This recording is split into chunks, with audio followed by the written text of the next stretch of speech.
Hi hello friends, ಎಲ್ಲರಿಗೂ ನಮಸ್ಕಾರ. ರೇಖಾ ಅಡುಗೆ ಚಾನಲ್ಗೆ ಸ್ವಾಗತ. ಪ್ಲೀಸ್ ನಮ್ಮ ಚಾನಲ್ನ ಸಬ್ಸ್ಕ್ರೈಬ್ ಮಾಡಿ, ಹಾಗೆ ಪಕ್ಕದಲ್ಲಿರೋ ಬೆಲ್ಲೈಕನ್ ಕೂಡ ಕ್ಲಿಕ್ ಮಾಡ್ಕೊಳ್ಳಿ. ಬನ್ನಿ, ಇವತ್ತು ನಾನು ಮಾಡ್ತಾ ಇರೋಂಥ ರೆಸಿಪಿ ಬಂದ್ಬಿಟ್ಟು ಒಂದು ಈಸಿಯಾಗಿ ವಿತೌಟ್ ಫೈರ್ ಕುಕಿಂಗ್ ಅಂತಲೇ ಹೇಳ್ಬೋದು.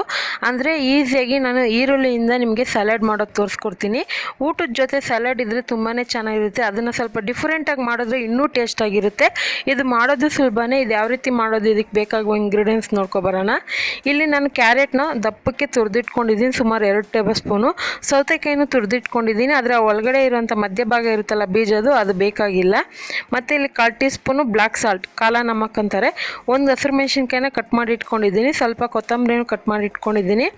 1/4 teaspoon chaat masala, 1/4 teaspoon jeera powder, 1/4 teaspoon pepper ಪುಡಿ, ಹಾಗೆ ಒಂದು ಅರ್ಧ teaspoon Kashmiri chilli powder. ನೀವು ಬೇಕಂದರೆ ನಾರ್ಮಲ್ ಖಾರದ ಪುಡಿನೂ ಯೂಸ್ ಮಾಡ್ಕೊಳ್ಳಿ. ಒಂದು ನಿಂಬೆಹಣ್ಣು ಬೇಕು.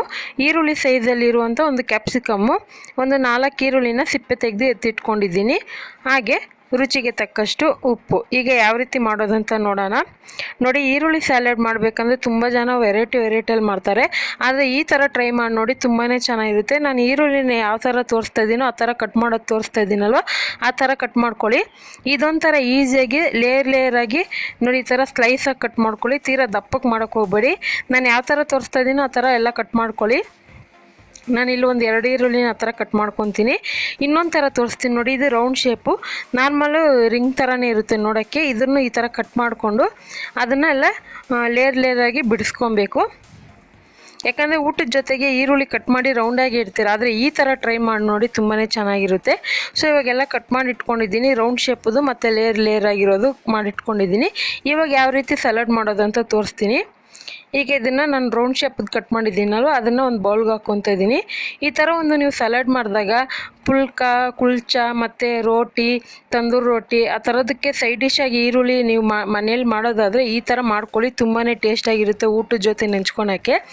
ಇವಾಗ ಒಂದು ಬೌಲ್ಗೆ ಹಾಕ್ಕೊಂಡಿದ್ಮೇಲೆ ಖಾರದ ಪುಡಿ ಒಂದು ಸ್ವಲ್ಪ, ಎಲ್ಲ ಒಂದು ಸ್ವಲ್ಪ ಹಾಕ್ಕೊಳ್ಳಿ. ನಾನು ಅಳತೆನಲ್ಲಿ ಏನು ತೋರಿಸಿದ್ದೀನೋ ಅಷ್ಟು ಹಾಕೋಕ್ಕೆ ಹೋಗ್ಬಾರ್ದು. ಒಂದು ಸ್ವಲ್ಪ ಮೈಲ್ಡಾಗಿರಬೇಕು, ಯಾಕಂದರೆ ಈರುಳ್ಳಿನಲ್ಲೇ ಖಾರ ಅಂಶ ಇರುತ್ತೆ, ಅದಕ್ಕೋಸ್ಕರನೇ. ಈಗ ಪೆಪ್ಪರ್ ಪುಡಿ, ಜೀರಾ ಪೌಡರು, ಜೀರಿಗೆ ಪುಡಿ ಹುರಿದು ಪೌಡ್ರ್ ಮಾಡಿರೋದು ಆಲ್ರೆಡಿ ಅಪ್ಲೋಡ್ ಮಾಡಿದ್ದೀನಿ, ನೀವು ನೋಡಿಲ್ಲ ಅಂದರೆ ನೋಡ್ಕೊಬನ್ನಿ. ಚಾಟ್ ಮಸಾಲ ಒಂದು ಸ್ವಲ್ಪ ಉಪ್ಪು, ಇದೆಲ್ಲ ಹಾಕ್ಕೊಂಡು ಚೆನ್ನಾಗಿ ಮಿಕ್ಸ್ ಮಾಡ್ಕೊಳ್ಳೋಣ. ನಿಮ್ಮ ಮನೇಲಿ ಏನಾದರೂ ಸಿಂಪಲ್ ಫಂಕ್ಷನ್ ಆದಾಗ ಕೂಡ ಈ ಥರ ಡಿಫ್ರೆಂಟಾಗಿ ಮಾಡಿ, ಟೇಸ್ಟ್ ಕೂಡ ತುಂಬ ಚೆನ್ನಾಗಿರುತ್ತೆ, ನೋಡೋರ್ಗೂ ಇಷ್ಟಪಡ್ತಾರೆ.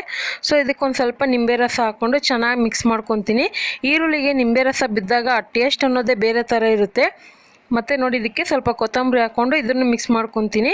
ಸೊ ಈ ಥರ ನೀವು ಸಲಾಡ್ ಮಾಡಿ ಕಬಾಬ್ ಜೊತೆಗೆ, ತಂದೂರಿ ಚಿಕನ್ ಜೊತೆಗೆಲ್ಲ ತಿನ್ಬೋದು, ತುಂಬಾ ಚೆನ್ನಾಗಿರುತ್ತೆ. ಸೊ ಇದೊಂದು ಸೈಡ್ ಡಿಶ್ದು ರೆಡಿ ಆಯಿತು. ಇವಾಗ ಇನ್ನೊಂದು ಥರದ್ದು ತೋರಿಸ್ತೀನಿ. ಇದನ್ನು ಇವಾಗ ಸರ್ವ್ ಮಾಡ್ಕೊತಾ ಇದ್ದೀನಿ, ನೋಡ್ತಾ ಇರ್ಬೋದು. ಇದ್ರ ಜೊತೆಗೆ ನಿಂಬೆ ರಸ ಇನ್ನೊಂದು ಸ್ವಲ್ಪ ಹಾಕ್ಕೊಂಡು ತಿನ್ಬೋದು. ಇವಾಗ ಇನ್ನೊಂದು ಥರ ಸಲಾಡು, ಇದನ್ನು ನೀವು ಹಾಗೆ ತಿನ್ಬೋದು. ಇದು ಅಂದರೆ ಇವಾಗ ಡಯಟ್ ಮಾಡೋರು ಇರ್ತಾರೆ, ಮತ್ತು ಈವ್ನಿಂಗ್ ಟೈಮು ಸಲಾಡ್ ಮಾಡಿ ತಿನ್ಬೇಕಂತಾರಲ್ಲ, ಅಂಥವ್ರಿಗೆ ಇದೊಂದು ತುಂಬಾ ಸಿಂಪಲ್ ಆಗಿರುತ್ತೆ. ಈಗ ಕ್ಯಾಪ್ಸಿಕಮನ್ನು ನಾನು ಈ ಥರ ಸ್ಲೈಸಾಗಿ ಕಟ್ ಮಾಡ್ಕೊತಾ ಇದ್ದೀನಿ. ಜಾಸ್ತಿ ಬೇಕಂದರೆ ನೀವು ಚಿಕ್ಕದಾಗಿ ಕಟ್ ಮಾಡ್ಕೊಬೋದು, ಇಲ್ಲ ನಿಮಗೆಲ್ಲೋ ಒಂದೊಂದು ಪೀಸ್ ಕಾಣಿಸ್ಬೇಕಂದ್ರೆ ಈ ಥರ ಲೇಯರಾಗಿ ಕಟ್ ಮಾಡ್ಕೊಳ್ಳಿ. ಇವಾಗ ಈರುಳ್ಳಿನೂ ಒಂದು ಬೌಲ್ಗೆ ಹಾಕ್ಕೊತಾ ಇದ್ದೀನಿ. ಈಗ ಇದಕ್ಕೆ ಕ್ಯಾಪ್ಸಿಕಮ್ ಹಾಕ್ಕೊತಾ ಇದ್ದೀನಿ. ಇದಕ್ಕೇನಂದರೆ ಕ್ಯಾರೆಟು, ಸೌತೆಕಾಯಿ ಹಾಕ್ಕೊತಾ ಇದ್ದೀನಿ. ಸೌತೆಕಾಯಲ್ಲಿ ಮಧ್ಯ ಭಾಗ ಇರುತ್ತಲ್ಲ ಬೀಜದ್ದು, ಅದು ಬೇಡ, ಯಾಕಂದರೆ ನೀರಿನಂಶ ಬಿಟ್ಕೊಳ್ಳುತ್ತೆ, ಅದಕ್ಕೋಸ್ಕರನೇ. ಈಗ ಇದಕ್ಕೆ ಒಂದು ಸ್ವಲ್ಪ ಹಸಿಮೆಣ್ಸಿನ್ಕಾಯಿ, ಇದಕ್ಕೇನಕ್ಕೂ ಖಾರದ ಪುಡಿ ಏನು ಬೇಕಾಗಿಲ್ಲ. ಇದಕ್ಕೊಂದು ಸ್ವಲ್ಪ ನಿಂಬೆ ರಸ ಹಾಕ್ಕೊತಾ ಇದ್ದೀನಿ. ಇದಕ್ಕೆ ಬೇರೆ ಮೆಣಸು ಪುಡಿ, ಚಾಟ್ ಮಸಾಲ, ಒಂದು ಚಿಟಿಕೆ ಆಗೋಷ್ಟು ಬ್ಲ್ಯಾಕ್ ಸಾಲ್ಟು, ಅದೆಲ್ಲ ಹಾಕಿದ್ರೆ ನಿಮಗೆ ಟೇಸ್ಟ್ ಅನ್ನೋದು ಬರುತ್ತೆ. ಅಥವಾ ನಿಮ್ಮ ಹತ್ರ ಯಾವುದು ಇದೆಯೋ ಚಾಟ್ ಮಸಾಲ ಇದ್ರೆ ಅದು ಹಾಕ್ಕೊಳ್ಳಿ, ಬ್ಲ್ಯಾಕ್ ಸಾಲ್ಟ್ ಇದ್ರೆ ಅದಾದರೂ ಹಾಕ್ಕೊಳ್ಳಿ.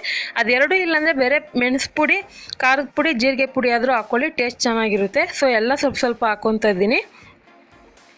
ಹಾಕ್ಕೊಂಡು ಚೆನ್ನಾಗಿ ಮಿಕ್ಸ್ ಮಾಡ್ಕೊಳ್ಳೋಣ. ಇದಕ್ಕೆ ನೀವು ಬೇಕಂದರೆ ಮೊಸರು ಮಿಕ್ಸ್ ಕೂಡ ಮಾಡಿಕೊಂಡು ಹಾಗೆ ತಿನ್ಬೋದು, ಚೆನ್ನಾಗಿರುತ್ತೆ. ಅಂದರೆ ಡಯಟ್ ಮಾಡೋರು ಈ ಥರ ಸಲಾಡ್ ಮಾಡ್ಕೊತೀನಿ. ಇದ್ರ ಜೊತೆಗೆ ನೀವು ಬೇಕಂದರೆ ಇನ್ನೂ ತರಕಾರಿ, ಎಲೆಕೋಸು ಅಂಥವೆಲ್ಲ ಹಾಕ್ಕೊಂಡು ತಿನ್ಬೋದು. ಸೊ ಇದನ್ನು ಆದಷ್ಟು ಚೆನ್ನಾಗಿ ಮಿಕ್ಸ್ ಮಾಡ್ಕೊಂಡಿದ್ದೀನಿ.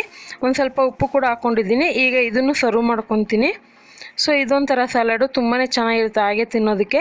ಸ್ವಲ್ಪ ಖಾರವಾಗಿ ಉಪ್ಪು ಇದು ಈರುಳ್ಳಿದು ಕಾರಿನಾಂಶ ಇರುತ್ತಲ್ಲ ಅದನ್ನು ಟೇಸ್ಟ್ ಡಿಫ್ರೆಂಟ್ ಆಗಿರುತ್ತೆ. ಸೊ ಖಂಡಿತ ಇವತ್ತು ತೋರಿಸಿರುವಂಥ 2 ಥರ ಈರುಳ್ಳಿ ಸಲಾಡ್ ರೆಸಿಪಿ ನಿಮಗೆಲ್ಲ ಇಷ್ಟ ಆಗಿದ್ರೆ ಇದನ್ನು ನೀವು ಯಾವುದೇ ಡಿಶ್ಶಿಗಾದರೂ ಸೈಡ್ ಡಿಶ್ ಆಗಿ ತಿನ್ಬೋದು. ಖಂಡಿತ ಈ ರೆಸಿಪಿನ ಒಮ್ಮೆ ಟ್ರೈ ಮಾಡಿ ನೋಡಿ, ತುಂಬಾ ಚೆನ್ನಾಗಿರುತ್ತೆ. ಟ್ರೈ ಮಾಡಿಬಿಟ್ಟು ಯಾವ ರೀತಿ ಬಂತು ಅಂತ ಕಮೆಂಟ್ ಮೂಲಕ ತಿಳಿಸಿ. ಈ ರೆಸಿಪಿ ಇಷ್ಟ ಆದರೆ ಈಗಲೇ ಒಂದು ಲೈಕ್ ಬಟನ್ ಕ್ಲಿಕ್ ಮಾಡಿ ನಿಮ್ಮ ಫ್ಯಾಮಿಲಿ ಫ್ರೆಂಡ್ಸ್ಗೂ ಶೇರ್ ಮಾಡಿ. ಮತ್ತಷ್ಟು ಈಸಿ ರೆಸಿಪಿಗೋಸ್ಕರ ರೇಖಾ ಅಡುಗೆ ಚಾನಲ್ನ ಸಬ್ಸ್ಕ್ರೈಬ್ ಮಾಡ್ಕೊಳ್ಳಿ. ಈ ವಿಡಿಯೋ ನೋಡಿದ್ದಕ್ಕಾಗಿ ಎಲ್ಲರಿಗೂ ಧನ್ಯವಾದಗಳು. ಟೇಕ್ ಕೇರ್, ಬಾಯ್.